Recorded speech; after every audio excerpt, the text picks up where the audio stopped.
میں کیا لکھوں؟ یہ کہانی ایک مختصر سا سفر نامہ ہے، ایک شاعر، ایک لکھاری کا۔ اس کے دو اہم کردار ہیں، ایک خود مصنف، دوسرا اس کا قلم۔ اور کہانی کچھ یوں ہے کہ کس طرح ان کے دوستی کی شروعات ہوتی ہے اور کس طرح وہ سفر میں ایک ساتھ آگے بڑھتے ہیں۔ تو آئیے اس سفر میں میرے ہم سفر بن جائیں۔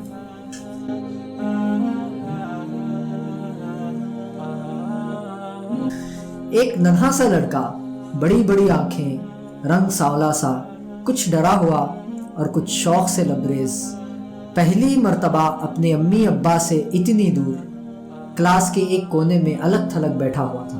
ٹیچر سے اس نے دوستی کر لی تھی کیونکہ دوسرے لمبے تگڑے بچے اسے ڈراتے تھے اور ٹیچر ان سے بچا لیتی تھی۔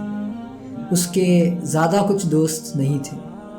ایک دن ٹیچر نے اسے ایک نئے دوست سے تعارف کیا، قلم۔ ٹیچر نے کہا، اسے ہمیشہ اپنے ساتھ رکھنا، یہ بہت ہی کام کی چیز ہے۔ وہ سوچ ہی رہا تھا کہ اس سے کیا کام لیا جا سکتا ہے، تبھی اس نے دیکھا کہ ٹیچر نے لیس کا پیکٹ اسی سے سوراخ لگا کر کھولا۔ وہ بہت خوش ہوا اور قلم کو اپنے ساتھ رکھ لیا کہ اس سے چپس کھانے میں مدد ملے گی۔ جب وہ گھر لوٹا تو اس نئے دوست کو اپنے امی سے ملایا۔ امی نے کہا، بیٹا یہ قلم ہے، اس کا اصل استعمال ہے لکھنا۔ یہ اور بات ہے کہ لوگ اس سے دوسرے کام بھی لے لیتے ہیں، جیسے سر کھجانا، جیسے پجامے میں ناڑا ڈالنا، جیسے سوراخ لگانا وغیرہ۔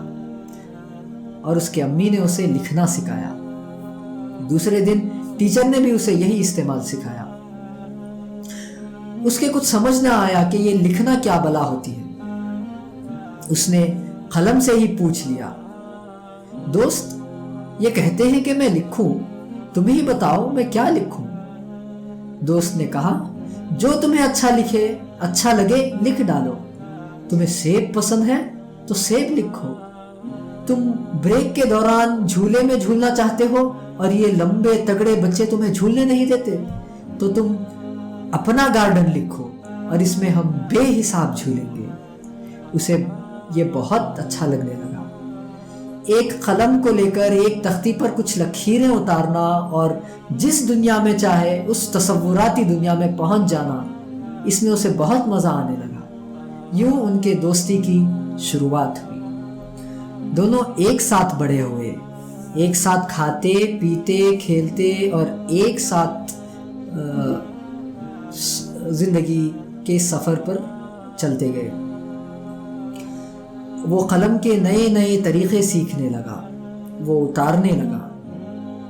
My dream job, me as a super hero, my mummy, my papa, my home, یہ سب کچھ وہ اتارتا گیا۔ قریب 8 سالوں کے بعد اسے ایک نئے طریقے کا انکشاف ہوا، شاعری، کہانیاں۔ اسے شاعری اور کہانیوں میں بہت دلچسپی آنے لگی۔ وہ پڑھنے لگا۔ ایک دن ہمت کر کے اس نے طے کر لیا کہ اب سفر میں اس نئے طریقے کو اپنانا ہے۔ اس نے قلم کو جگا کر کہا، دوست اٹھو، آج ایک نئی گلی میں چلتے ہیں۔ قلم بڑا خوش ہوا۔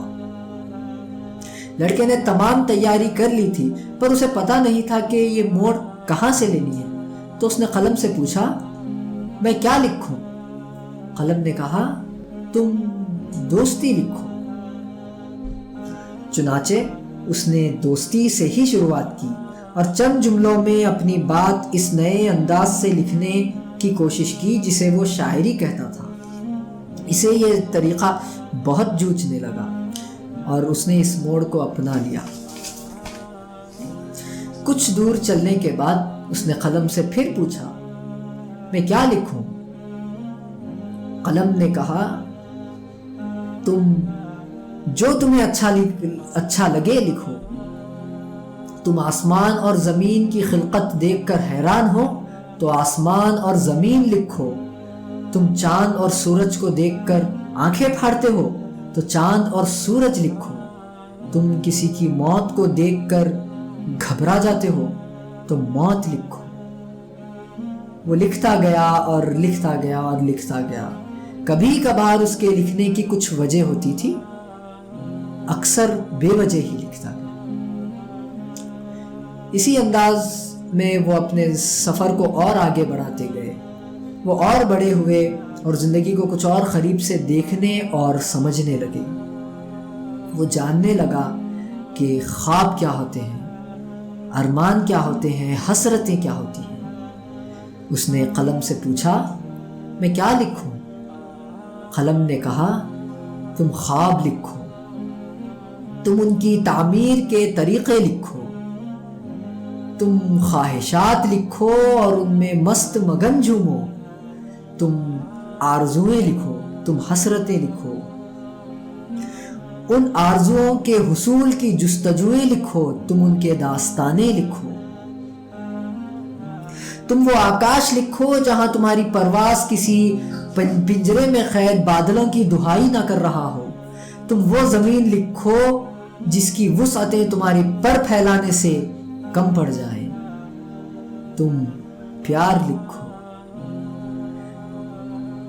تم اس لمحے کی کیفیت لکھو جب اس نے ترچھی نظروں سے تمہیں دیکھا تھا. تم دل کی وہ نظر لکھو جو اس پر مرکوز ہو کر رہ گئی تھی، اگرچہ تمہاری نظریں محض خوف خدا سے نیچے گری ہوئی ہوتی تھی. تم وہ تاریخیں لکھو جب تمہاری دھڑکنیں بےتاب ہو رہی تھی. تم شب کے وہ ساعتیں لکھو جب اس بےتابی کے اثرات تمہاری نیندیں غائب کر لیتے تھے. تم وہ جذبات لکھو جو کسی دن اس سے کہہ دو گے. انہی کچھ موضوعات کے ارد گرد وہ لکھتا گیا اور لکھتا گیا. کچھ عرصہ بیتا اور سفر کی مشکلات سامنے آئیں. کبھی دھوپ ستاتی تو کبھی پیاس مار دیتی، کبھی دھوپ ستاتی تو کبھی پیاس مار دیتی. ٹھنڈ کی طلب بھی بے سود نکلی. سردی جیسے ہڈیوں کو خار کرتی گزر رہی ہو اور بارش کی بوندیں جیسے منہ نوچ رہی ہو. وہ جاننے لگا کہ یہاں ہر چیز ارادوں کے مطابق نہیں ہوتی. اس نے قلم سے پوچھا، میں کیا لکھوں؟ قلم نے ایک تھکی ہوئی آواز میں جھنجھلا کر کہا، یہ لکھ سکو تو لکھو کہ جب ارمانوں کی موت ہوتی ہے اور خواب جیتے جی جلا دیے جاتے ہیں، مار دیے جاتے ہیں، تو ان کا خون بہا کون دیتا ہے؟ کہ اس خاک میں پڑے خاکستر آخر کب تلک سہمی ہوئی آگ میں جلتے رہیں گے؟ انہیں یہ سمجھاؤ کہ اب ان کو بھی دم توڑ دینا چاہیے. اگر وہ جواب دیں تو ان سے پوچھو کہ کیوں وہ وقفے سے جاگ جاتے ہیں. کیا وہ بار بار مر کر بھی تھکے نہیں ہیں؟ ان میں آخر جان کہاں سے واپس آ جاتی ہے؟ یا وہ کبھی مرے ہی نہ تھے؟ اگر لکھ سکو تو یہ سب لکھو. تم لکھو کہ انتظار کی گھڑیاں کس قدر ضرب لگاتی رہتی ہیں، جیسے کسی نے ایک شاخ پر آرا چلا دیا ہو اور آرا ایک ایک کرتا ہوا تمام دھاگوں کو کاٹتے ہوئے شاخ کی رگے جان تک پہنچ جاتا ہے. تم دل کی وہ چیخ لکھو جو اس کے 4 حلقوں ہی میں گردش کرتی رہ گئی، کبھی اس کو توڑ کر باہر نہ نکل سکی. تم وہ آنسو لکھو جسے تم نے بہنے سے پہلے ہی دبا دیا تھا. اگر لکھ سکو تو یہ سب لکھو. اب اس لڑکے کا سفر ایک بے سکونی کی کیفیت اختیار کر گیا. انہی موضوعات کے ارد گرد وہ لکھتا گیا، پڑھتا گیا اور سنتا گیا. وہ اداسی کے ایک دلدل میں کھڑا تھا اور اس کی ہر جنبش، ہر لکھائی اسے مزید اندر ہی اتارتی رہی. یوں نہیں کہ اس کو اس بات کی خبر نہ تھی کہ وہ کس دلدل میں کھڑا ہے اور کس دلدل میں اندر جا رہا ہے. وہ باخبر تھا، لیکن وہ ایک نشے کے عالم میں تھا، قلم کا نشہ. ایک روز جب وہ اسی نشے کی حالت میں دھت اپنے قدم سنبھالتے ہوئے چل رہا تھا، اس کا گزر ایک کھنڈیر محل سے ہوا. وہ محل کو دیکھ کر اندر داخل ہوا.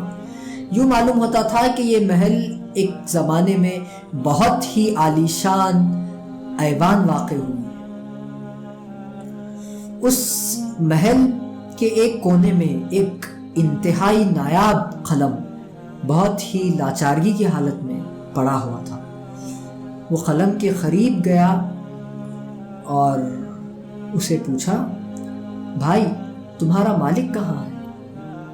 قلم کا جواب سنتے ہی جیسے اس پر ایک سکتہ طاری ہو گیا، جیسے ایک بجلی کی کڑک نے اسے اچانک آ لپیٹ لیا۔ اس کا نشہ یکدم سے اتر گیا۔ اس نایاب شاعر نے جواب دیا، جس قوم میں زندہ رہنے کی صلاحیتیں ختم ہو جاتی ہیں ان کا شعر و ادب بھی ان کے لیے افیون کا کام کرتا ہے۔ زندہ قوم کے شاعر شاہراہ ترقی میں اپنی قوم کے نقیب بنتے ہیں، اور بسا اوقات ان کا شعر مردوں میں بھی زندگی کی حرارت پھونک دیتا ہے۔ وہ گھبرا کر اس ایوان کے 4 دیواریوں سے باہر نکلنے کی کوشش کیا۔ وہ باہر کی جانب دوڑنے لگا۔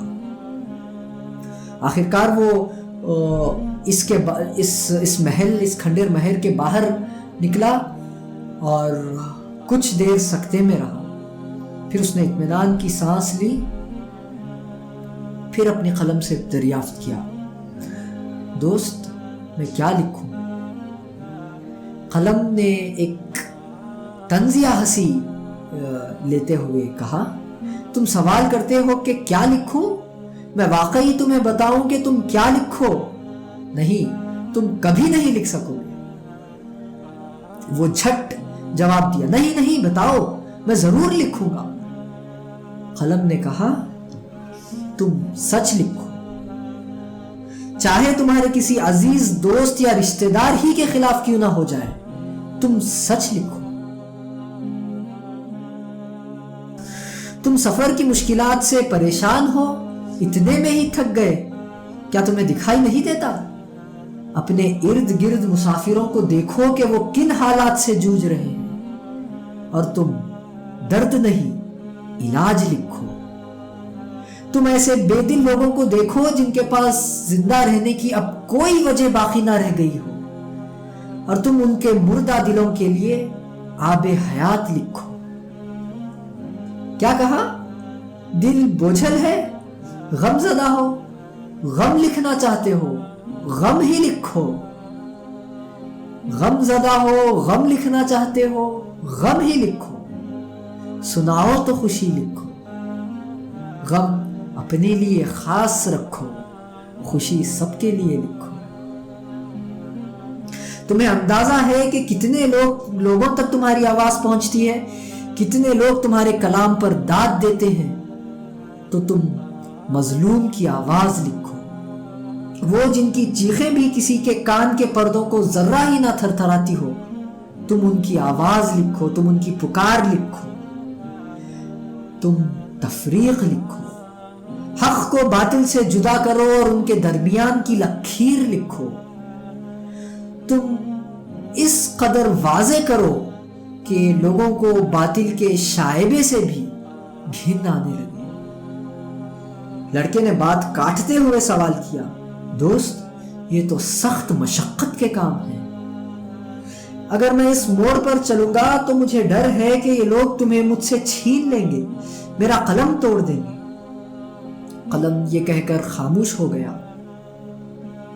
تمہیں ڈر ہے کہ یہ لوگ مجھے تم سے جدا کر دیں گے، کہ مجھے توڑ دیں گے اور تم لکھ نہیں سکو گے۔